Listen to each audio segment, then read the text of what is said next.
Welcome to the Boiling Point. I am with Gerald Blaine, and we'd like to talk a little bit about some different types of boilers. Firetube boilers on water tube boilers.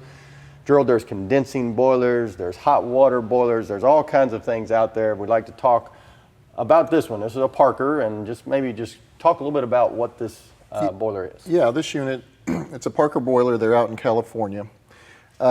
We sell a fair amount of these. This is has some unique applications. This is a smaller 9.5 horsepower unit. It's got a lot of different training equipment on it, but one of the reasons that we sell it in one of the applications is in a lot of tank heating and that type of a thing. But this is what you call an atmospheric unit. Most of the types we deal in, the atmospherics are usually open down at the bottom. This is kind of a little more advanced version of it that they want to get out. It's a little more efficient than a typical atmospheric, and it's a fan-assisted unit. So instead of just being openly exposed, kind of like the grill concept, they actually pump the air in, same kind of a combustion type system, but being closed up, it gets a little bit more efficient. So this is what we put in the school to teach with, and it serves its case quite well. It's a bulletproof type unit. Now, this is a water tube or a fire tube type application? This is a water tube. It falls under the flex style category. I've taken the rear door off so we can walk around, take a look at that, and explain a little bit about how it works. Okay. Okay, well, we've got the back of the boiler open, and so, Gerald, why don't you take us through really how the flame works here and how the boiler actually works? Well, what we have, being that it's atmospheric, like I said, the walls are not open as a typical atmospheric. So we're pumping in the air. We have clean out ports here, makes it real easy for servicing. And then these unions here, you can pop those open and remove the bundle completely. In all of their designs, this design goes from 9.5 horse up to about 150 horsepower. All have those same types of features. And when I said the flex design, they're bended tubes, so you're not going to shock a unit like this. And then the atmospheric kind of functions somewhat like a grill. Okay. We'll show it actually firing for you, and you can kind of see how that functions. But overall, this is a bulletproof unit. We've seen these in the field for 40 years. So the actual flame is down here, like the grill. Right. And then it's all just heating up. Heating up, and the tank right here, the steam is actually... This is your steam drum. Drum in there, okay. Right. So it's fully encased, steam coming out the nozzle just like any type of a water tube. And this is a low pressure or high pressure? We do mostly high pressure.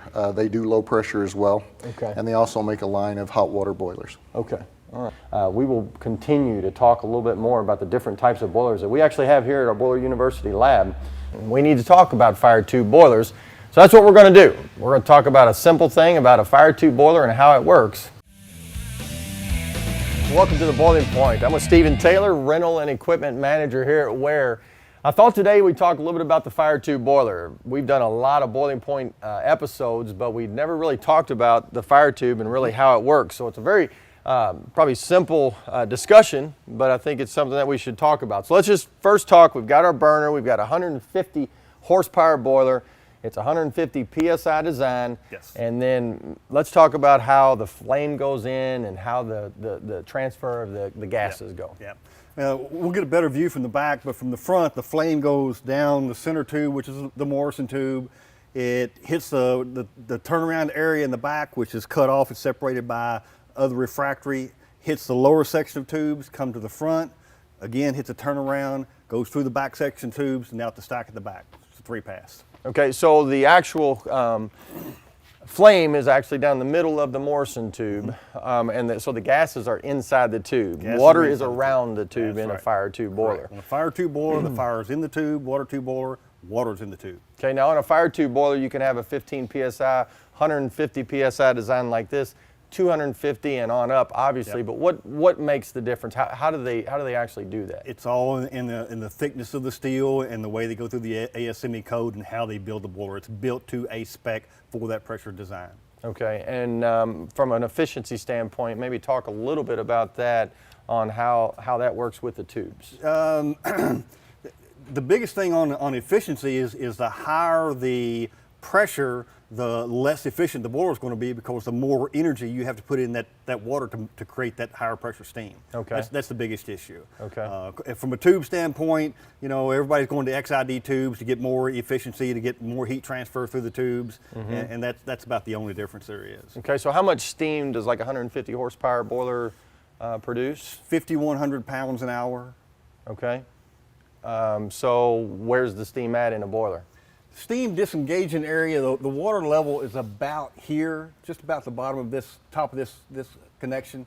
So the steam disengaging area is the rest of that area. So you got this much in the top of the boiler that has no water in it. It's all steam, it's all gas. Okay, so really it's kind of like a tea kettle, if you will, where you're at the top, you see the top of the water. Even on a tea kettle, you'll actually see the bubble start, steam go, and it's doing the exact same thing right here. It's where all the steam is. That's all that is, a big old tea kettle. How do they keep the water from sucking out of the boiler? It's a natural phenomenon as long as the water is pure. In other words, as long as your TDS is down to a certain level within limits, then the water won't go out with the steam. The water stays in the boiler because of the pressure, just holds the water there. The only thing will go out is the steam. We have a dry pan in there that helps that, but as long as the water level is held where it's supposed to be and your total dissolved solids are where they're supposed to be, the only thing going out is the gas, the steam itself. That's all that's going out in the nozzle. Okay, another question. Why would someone use a Firetube boiler versus a Watertube boiler? In a smaller boiler, it's a lot less money. It's just more economical to use a Firetube than it is a Watertube. That's just the long and the short of it. Okay, what about ramp up on steam? Which one's quicker? The Watertube is quicker. The other thing that is good about a Firetube, if you have a batch process where you have a big steam valve that opens up and sucks all kinds of steam and then shuts back off. The Firetube has a lot more steam holding area. The disengaging area is a lot larger on a Firetube than it is on a Watertube. Okay. Watertube makes steam immediate. A Firetube makes steam and holds it there, and then you have something to surge with. Okay. Now we talked a little bit about the tubes. Why don't we walk around back and we'll take a look at the tubes and see that.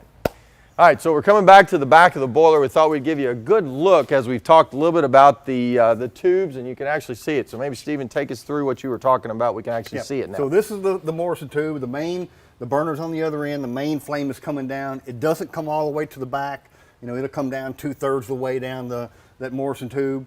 When those hot gases, again, it's not fire back here, it's just hot gases. When it hits this rear door, the refractory, those gases turn, they go back up these tubes, they hit the front of the boiler, turn again, come back through these tubes, go out the stack.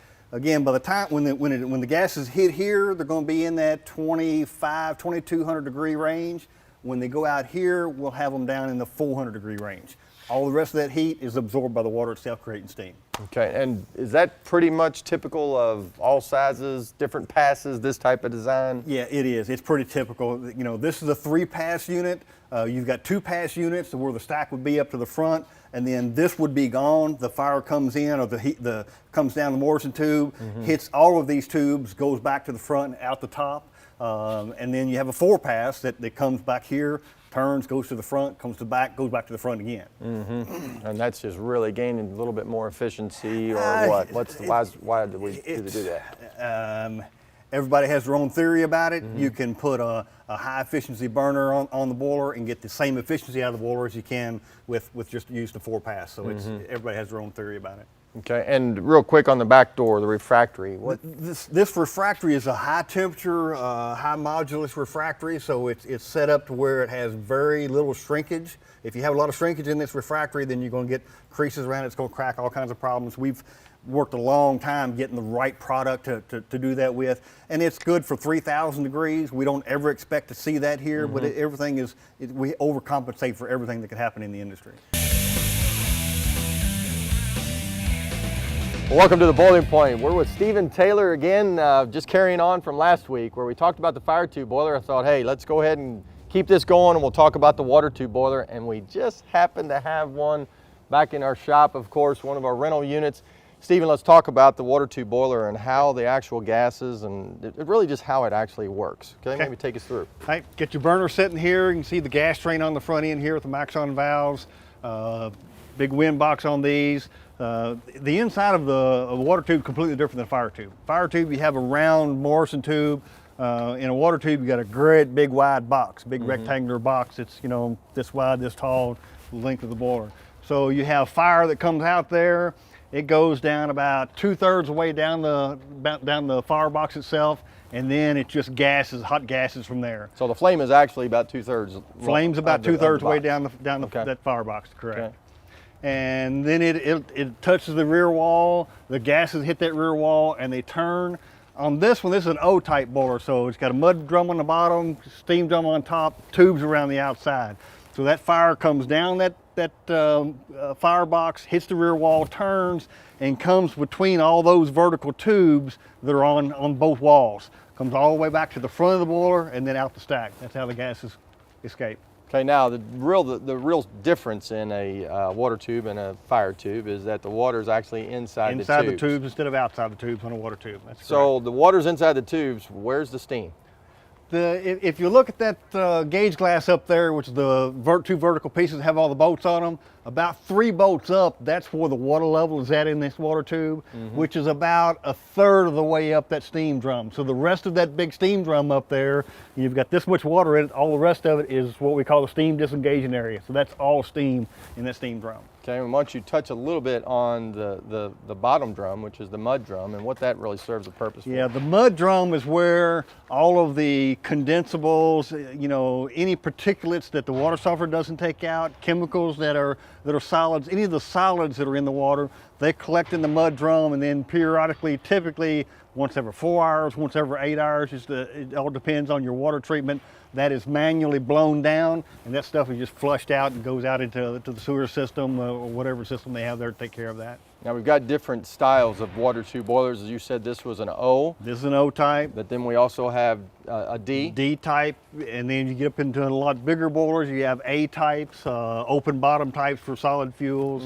In the rental industry, the O-type is by far the most prominent type out there, strictly because our center of gravity is the center of the boiler, so we don't have weight on one side. We can keep our dimensions small, and they make real good piece of equipment to move down the road. And typical boilers that are stationary are going to have a little bit bigger firebox. They're going to be a whole lot bigger firebox, more heating surface area, just everything's going to be bigger on the stationary unit. We always talk about the rental boilers being hot rods on wheels, if you will. So, yeah. Well, let's talk, move maybe into some refractory. I mean, on a fire tube boiler, we talked refractory. What is actually inside the box here? Very little refractory inside of these boilers anymore. We'll have a little bit of refractory on the mud drum, a little bit of refractory on the steam drum, and that's more to seal that area where all those tubes are coming into the drum, to seal that, where we have a gas seal. That's what that's for, and to protect that joint where that tube is going through the drum itself. We don't want to overheat that, so we make sure we protect that. And then the only other refractory we have in them, the rear wall is water wall, both side walls are water wall, the floor and the ceiling. Most of the front walls are water wall. We have refractory right around the burner itself, so it's going to be, 3 feet, 4 foot square. That's all the refractory that's in the walls of the boiler at all. What's actually keeping the heat from just destroying the outside of these coming through the skin sides. here? Those interior walls have ligaments on them, and those ligaments are welded solid to the tube, and then that ligament is they're welded solid to one another, so that you have a 100% sealed wall. The only way the gases can go is either one of those breaks, and the other way is it goes around the back and comes around the way it's supposed to, so you get the proper heat transfer. Right. Now, obviously, we talked a little bit about the fire tube last episode. Why are we going to use a water tube boiler? Because the footprint of the water tube to get the same capacity is a lot smaller, and that's, in essence, that's what it is. I mean, this is a 60,000 pound per hour boiler. This happens to be a 550 pound design unit. To get a 60,000 pound fire tube with this kind of pressure, it would be twice that long and 15, 18 foot wide. It'd be a huge piece that you have to move by rail. You couldn't even move that up and down the road. Well, Stephen, what about pressures on a water tube boiler? Tell me the varying pressures on a water tube. Standard pressure on a water tube is 250. These rental units are 350. This one happened to be 550. It's a specialized unit. Water tubes are typically a lot higher pressure because, you think about it, you take a 2-inch tube and you put 350 pounds in it. It's a lot easier to control that, a lot thinner metal than if you have a diameter of 10-foot diameter shell, and the metal gets that thick in order to hold the same pressure. That's the reason anytime you go into high pressure, you're going to be in a water tube type boiler. give us some real exotic pressures of really what's out there. I mean, I think that's Oh, real there's, interesting. you know, supercriticals, 2,400 PSI, 2,600 PSI, 2,000 degrees superheat. Those are supercritical for power plants and that type of thing. Right. Big as a house, though. I mean, it's massive, yeah, bigger than houses. Yeah, 10 stories tall, just huge piece of equipment. Right. How about temperatures inside the boiler? What are we Inside the getting firebox there? itself, we're still going to be in the same general temperatures we are with the Firetube. The thing we want to do is keep that flame temperature below 2,500 degrees. Above 2,500 is where you start forming thermal NOx, which is strictly the nitrogen from the makeup air. When it mixes and gets above 2,500, it starts creating NOx. So we want to stage that flame and keep that temperature below that 2,500. So we'd like to be in that 2350 on the flame. When you get to the rear wall, again, you're going to be back down to that 16, 17, 1,800 degrees. Well, there you have it. I've got a simple explanation about a Watertube boiler from Stephen. As you can see, we are getting more and more stuff into our lab, and we'd love to have you here to be able to see all the different types of boilers that we have, but also all the boilers that are out in the field. You'll learn about them here in the WARE Boiler University. Well, like us on Facebook and follow us on Twitter. If you don't mind, subscribe to the YouTube channel. And as always, please share those videos. Appreciate you hanging out with us. We'll see you next time on The Boiling Point.